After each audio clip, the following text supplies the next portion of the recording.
Assalamualaikum warahmatullahi wabarakatuh. Selamat siang anak-anakku, khususnya untuk jurusan TKRO atau Teknik Kendaraan Ringan Otomotif. Perkenalkan dulu, nama saya Agung Yunianto, SPD. Di sini saya akan mengampu mata pelajaran pekerjaan dasar otomotif atau PDO. Di sini saya akan melanjutkan yang minggu kemarin telah disampaikan oleh Bapak Bejo Al-Mustafa. Yang kemarin kita sudah menginjak tentang alat-alat tangan pada teknik kendaraan ringan otomotif. Langsung saja kita melanjutkan mata pelajaran yang kemarin. Kita sudah membahas hand tool atau alat tangan. Untuk yang selanjutnya kita akan mempelajari tentang yaitu yang ada di layar itu namanya yang sering kita sebut kunci Inggris. Itu adalah adjustable atau sheathing spanner. Alat ini hanya digunakan bila spanner atau soket yang tepat untuk pekerjaan tersebut tidak tersedia. Adjustable wrench secara umum dipergunakan pada bolt atau nut ukuran tertentu atau spesial, atau hanya ketika open end, book end, atau combination wrench tidak tersedia. Jadi kunci ini hanya untuk membantu ketika alat-alat tersebut yang saya sebutkan tadi tidak ada, maka alat ini bisa digunakan. Nah, caranya gimana? Di sini alatnya itu ada pengukur atau setelannya di sini ya, namanya adjustable. Itu berarti bisa diatur sesuai dengan ukuran kepala baut atau murnya. Jadi nanti kalian di sini akan dipaskan pada kepala baut atau mur. Nanti setelah pas kalian kencangkan, baru kalian putar, atau kalian kendorkan, atau kalian kencangkan. Kemudian selanjutnya yaitu ada obeng. Obeng ini nanti akan sering kalian temui ya pada saat pekerjaan di bengkel. Fungsi obeng adalah untuk membuka atau mengencangkan skrup, yakni untuk membuka atau mengencangkan skrup. Secara umum orang mengenal hanya ada dua jenis obeng, yaitu obeng plus Phillips screwdriver dan obeng minus atau slot screwdriver. Namun faktanya jenis obeng bukan hanya bentuk plus dan minus, karena masih banyak obeng yang dirancang untuk beragam kebutuhan. Nah, ini adalah macam-macam kepala obeng atau jenis-jenis kepala skrup ya. Di sini ada kepala skrup main. Nanti kuncinya seperti ini. Biasanya bentuk skrupnya itu seperti ini. Kalian bisa menggunakan obeng main atau slot. Kemudian yang ini jenis kepala skrup yang modelnya plus, jadi ini kayak tanda plus gitu ya. Nah, obengnya nanti yang seperti ini, obeng plus ya, yang sering kalian temui itu nanti akan ada seperti ini dan ini. Kepalanya nanti bentuknya seperti ini. Lanjutnya ada bentuknya kepalanya yang seperti ini ya. Ini ada contohnya seperti ini, kalian jarang sekali temui ya. Terus ada yang bentuknya seperti ini. Nah, ini biasanya di barang-barang elektronik. Skrup seperti ini banyak sekali digunakan pada jenis elektronik untuk mengencangkan bodi laptop atau bodi HP. Biasanya kepalanya itu hampir mirip seperti apa. Terus ada yang seperti ini. Ini modelnya hampir sama seperti ini, tapi tengahnya itu masih ada lubang lagi. Nah, di sini nanti ada lubang tonjolan yang tengah nanti akan masuk di lubang ini. Bentuk kepala bautnya seperti ini. Kalian bisa lihat itu yang nomor 5. Kemudian yang selanjutnya itu ada obeng ketok atau impact driver. Obeng ketok digunakan untuk mengencangkan atau melepas skrup dengan kekencangan yang lebih. Diaplikasikan dengan cara memutar gagang obeng ke arah mengencangkan atau mengendorkan, kemudian menahan dengan tetap menekan. Selanjutnya, ujung gagang obeng dipukul dengan palu.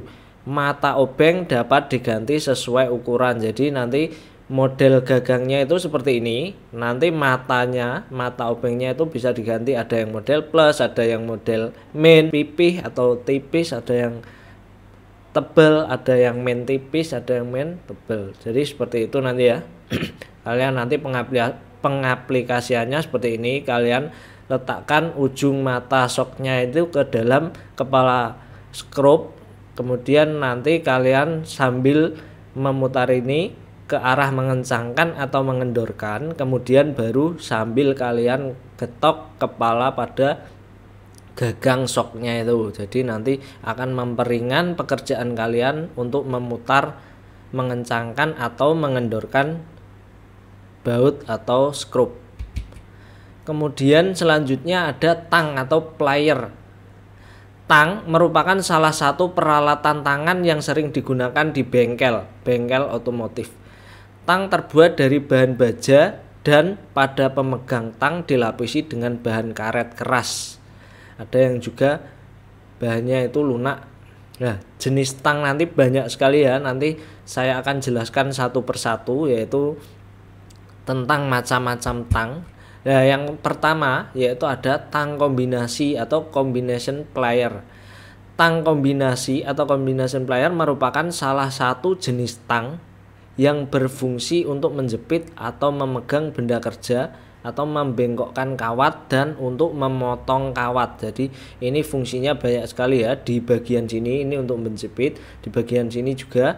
Nanti di bagian tengah ini kan ada rongga, itu biasanya digunakan untuk menjepit pipa.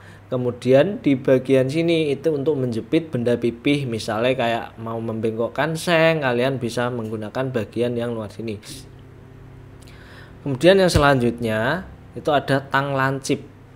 Tang lancip atau needle nose plier atau long nose plier merupakan salah satu jenis tang yang berfungsi untuk menjepit benda yang kecil atau untuk menjepit benda pada ruang sempit. Tang lancip ini memiliki bentuk ujung yang meruncing dan menyerupai moncong buaya. Nah, ini tangnya itu panjang ya. Misalnya kalian itu mau mengambil atau mau menjepit benda yang ada di dalam dan letaknya itu sempit, kalian bisa menggunakan tang ini untuk menjepitnya. Karena tang ini ujungnya lancip, makanya dinamakan tang lancip. Nah, di bagian sini nanti juga bisa untuk memotong kabel atau memotong kawat yang kecil. Fungsinya hampir sama dengan tang yang kombinasi, tapi tang lancip itu bisa digunakan untuk menjepit barang yang letaknya itu di dalam atau yang sempit. Kemudian yang ketiga ada tang potong. Nah, tang potong itu fungsinya untuk memotong, namanya tang potong atau cutting plier. Merupakan salah satu jenis tang yang berfungsi untuk memotong logam yang kecil seperti untuk memotong kawat, kemudian memotong kabel dan lain sebagainya. Jadi fungsinya ini untuk memotong benda yang tipis atau yang tidak terlalu tebal dan untuk memotong kawat. Ya, kemudian ini ada tang snap ring. Jenisnya ada banyak sekali ya. Nanti tang snap ring itu, snap ring ada yang tang itu kalau ditekan tuasnya itu membuka. Ada juga tang yang ketika kalian tekan tuasnya itu menutup. Jadi namanya itu berbeda-beda. Tang snap ring atau circlip plier merupakan salah satu jenis tang yang berfungsi untuk menjepit snap ring atau circlip.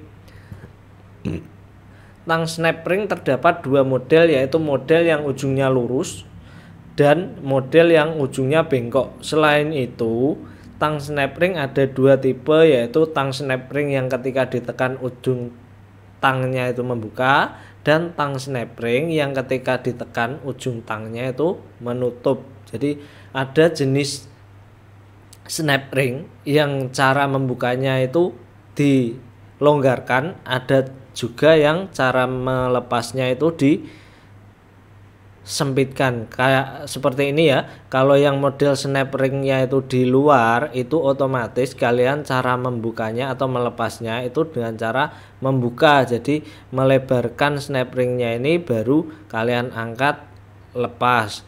Tapi kalau letaknya yang di dalam, misalnya di dalam sini ada lubang ya, ada ringnya, kalian itu membukanya menutup memakai tang yang snap ringnya ini menutup. Untuk membuka yang bagian luar snap ring circlip yang ada di luar itu biasanya kalian menggunakan yang membuka. Kemudian selanjutnya ada tang catut. Tang catut atau tower plier merupakan salah satu jenis tang yang berfungsi untuk memotong kawat dan untuk mencabut paku. Ya, sering juga ini digunakan untuk mencabut paku dan juga sering sekali digunakan untuk memotong kawat. Kemudian yang terakhir, yang selanjutnya ada tang buaya, looking plier toolkit, atau juga sering disebut dengan tang jepit. Memiliki bentuk moncong yang mirip dengan buaya.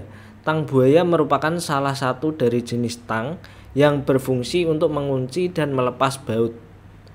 Jarak kedua rahang ini dapat diatur apabila akan digunakan untuk menjepit baut dengan ukuran yang lebar, maka jarak rahang juga harus diatur lebar. Cara pengaturan ini dapat dilakukan dengan memutar mur pengatur yang berada pada bagian belakang tuas. Jadi nanti ukuran dari kepala bautnya itu disesuaikan. Nah, ini tang buaya ini juga adjustable, jika dia bisa diatur lewat sini, ukurannya yang ada di rahangnya itu bisa diatur sesuai ini. Dan tang buaya ini memiliki kunci atau lock, yaitu di sebelah sini. Kalian nanti kalau sudah menemukan ukuran yang tepat, kalian tekan ini dan ini nanti akan mengunci. Cara membukanya gimana? Kalian cukup menekan bagian yang penguncinya ini, nanti akan membuka atau lepas. Jadi tang ini memiliki kunci dan di sini ada pengatur rahangnya itu. Rahangnya itu akan pas pada kepala baut jika kalian atur dari sini. Lanjut, yang selanjutnya ada tang slip joint. Tang slip joint atau slip joint plier merupakan salah satu jenis tang yang memiliki fungsi untuk menjepit atau memegang benda kerja dan bentuknya hampir sama dengan tang kombinasi. Tang slip joint ini dapat digeser dan pada bagian slip jointnya untuk mengubah lebar jarak antara kedua rahang dari tang, yaitu nanti slip jointnya itu di sini, nanti akan digeser ke sini.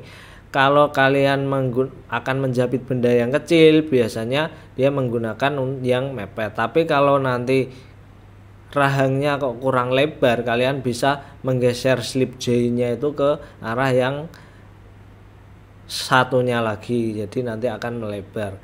Tang itu bisa menjepit benda yang lebih besar. Kemudian selanjutnya ada tang rivet. Tang rivet atau rivet plier merupakan salah satu jenis tang yang digunakan untuk memasang paku keling. Nah, ini fungsinya untuk memasang paku keling. Nanti ini penguncinya dilepaskan dulu, baru nanti masukkan paku, kemudian letakkan pada benda kerja yang tadi sudah dibolongi atau yang akan di paku keling. Jadi ini fungsinya untuk memasang paku keling. Namanya adalah tang rivet. Memotong atau mengupas kabel. Pada bagian pengupas kulit kabel yang pada tang ini memiliki beberapa ukuran, dari ukuran kecil hingga ukuran besar, sehingga bila akan menggunakan tang pengupas kabel ini, maka sesuaikan ukuran diameter kabel dengan bagian pemotong atau pengupas dari tang ini. Jadi nanti kalian harus tahu ukuran dari kabel tersebut. Kalian menggunakan yang sesuai dengan lubang ini. Kalian nanti letakkan di sini, kalian jepit, baru kalian tarik. Tapi kalau yang model ini kalian cukup paskan saja pada lubang yang sesuai. Nanti kalau kalian tekan gini nanti akan mengupas sendiri. Jadi ini ada sistem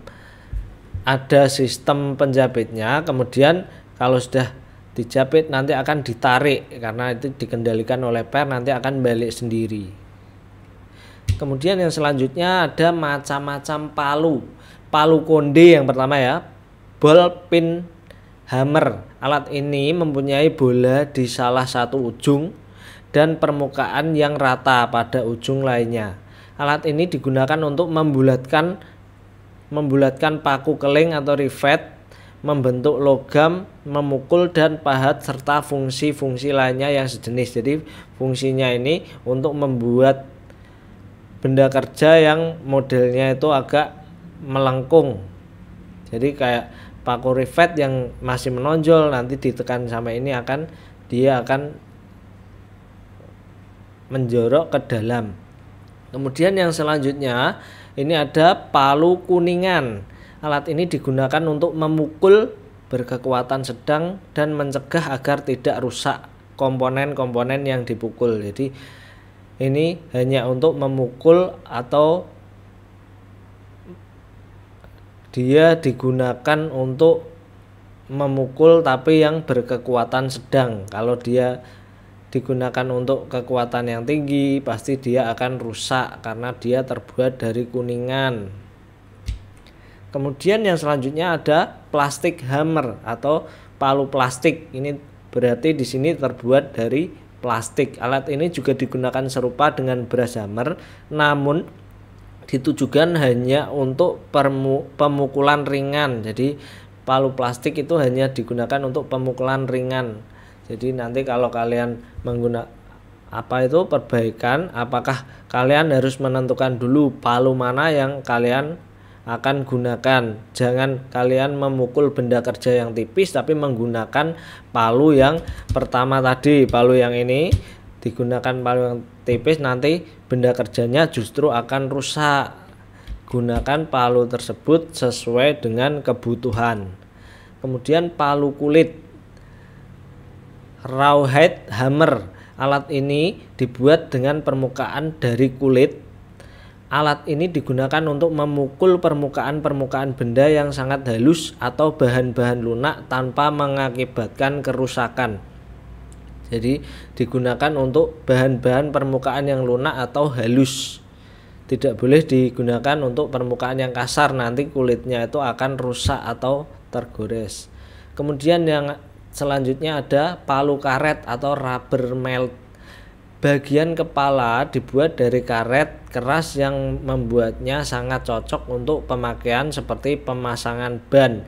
Jadi kalau kalian memasang ban itu biasanya kan permukaan yang ada garisnya itu tidak rata. Lah, caranya memukul itu dengan palu karet seperti ini biar bannya itu tidak rusak. Karena di dalam ban itu terdapat kawat. Kalau nanti kalian pukul keras dengan palu besi, pasti ban kalian itu akan rusak. Nah, itu yang terakhir ya untuk palu karet. Nah, di sini nanti ada tugas buat kalian semua. Tugasnya itu hanya satu, yaitu jelaskan nama alat yang ditunjukkan oleh gambar berikut beserta kegunaannya. Jadi ini ada beberapa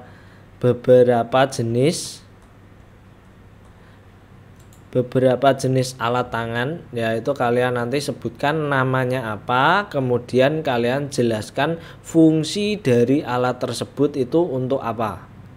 Itu ya.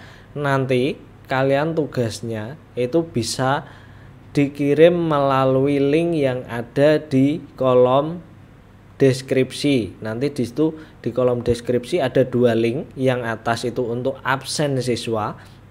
Kemudian yang bawah itu untuk pengumpulan tugas. Jadi tugas kalian nanti dikumpulkan melalui link tersebut, isi sesuai perintahnya. Oke, untuk pelajaran pertemuan kali ini kita sudahi sampai di sini dulu. Nanti untuk pertemuan selanjutnya kita akan lanjutkan minggu depan. Oke, mungkin sampai di sini dulu materi yang saya berikan. Semoga bermanfaat.